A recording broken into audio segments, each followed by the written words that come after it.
Chapter 9. How much? There were 3 people in Simon's driveway. There was a woman about Mom's age. She had a boy with her. He was younger than a kindergartner, but big enough to walk out without falling down. There was also an older kid, like a teenager. He looked like he was in high school or college. He was the one who saw us come out of the garage. He called to us, "Hey, how much?"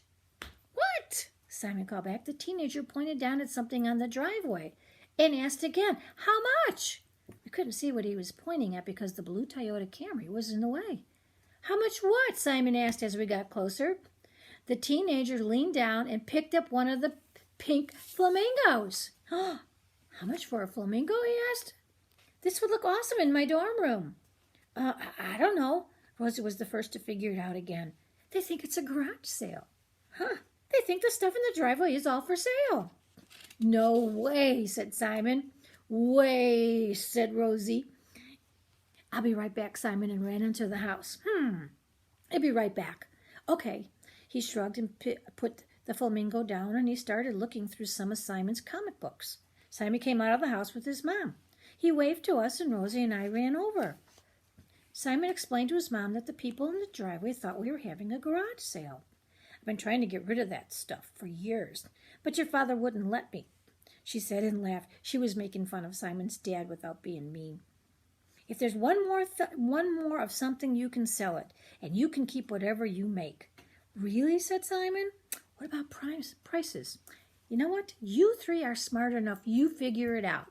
His mom answered and then pulled her phone out of her pocket. She looked at it for a few seconds. You better get moving. Dad's almost to Remington." We ran back to the driveway, and we had a garage sale. Here's a map, and you can see all the towns that are crossed off. Here's Dad in Remington, and he's got up to Evanston. You need to hurry. Chapter 10. Counting the cash. Simon got the teenager's attention. He pointed to the pile of 8 pink plastic flamingos and said, $3 each. Teenager thought that was fine and said, "I'll take 2. "And how about the comic books?" "Oh, 25 cents each." "Sure." The mom stood by the flamingos and said, "I'll take one of these too." She picked out a pink flamingo and handed it to her son. He started chewing on its yellow plastic beak for some reason. Some high school girls bought a bunch of Simon's dad old shirts. They said they looked retro.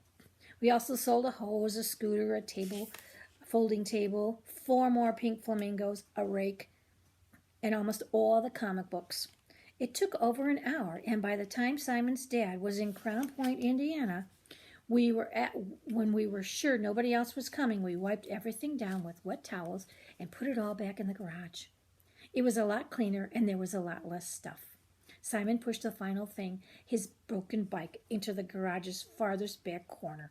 It was kind of sad and funny how the bike wobbled and clunked on its flat tires and dented wheels.